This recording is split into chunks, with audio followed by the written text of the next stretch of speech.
நாமக்கல் மாவட்டம் பள்ளிப்பாளையம் அருகே தீமிதி திருவிழாவில் 6 மாத குழந்தையுடன் பக்தர் ஒருவர் தவறி விழுந்து பரபரப்பு ஏற்பட்டது. கூடுதல் தகவல்களை தருகிறார் செய்தியாளர் பிரபாகரன். பிரபாகரன், வணக்கம். இந்த சம்பவம் தொடர்பான மேலும் விவரங்கள்.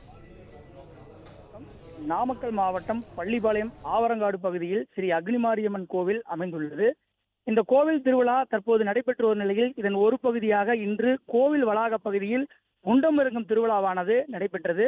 சுற்றுவட்டார பகுதிகளைச் சேர்ந்த ஆயிரக்கணக்கான பக்தர்கள், சிறுவர், சிறுமியர், இளம்பெண்கள், இளைஞர்கள் என பல்வேறு தரப்பினர் இந்த பூமிதி திருவிழாவில் பங்கேற்று தீ மிதித்த நிலையில் ஆவரங்காடு பகுதியைச் சேர்ந்த குமார் என்ற பக்தர் தனது 6 மாத பெண் குழந்தையுடன் தீ மிதிப்பதற்காக வந்தார். அப்போது அக்னிகுண்டத்தின் அருகே நடந்து செல்லும் போது எதிர்பாரா விதமாக நிலை தடுமாறி அக்னிகுண்டத்தின் மிக அருகிலேயே தன் குழந்தையுடன் கால் தடுமாறி கீழே விழுந்தார். இதனால் அதிர்ச்சி அடைந்த சுற்றிலும் இருந்த பொதுமக்கள் பயத்தில் கூச்சலிட்டனர். இதனையடுத்து அங்கிருந்த கோவில் ஊழியர்கள் உடனடியாக குழந்தையையும் பக்தர் குமாரையும் பத்திரமாக அங்கிருந்து அப்புறப்படுத்தினர். மேலும் அக்னிகுண்டத்தின் வெளியே இருவரும் விழுந்ததால் அசம்பாவித சம்பவங்கள் தவிர்க்கப்பட்டது.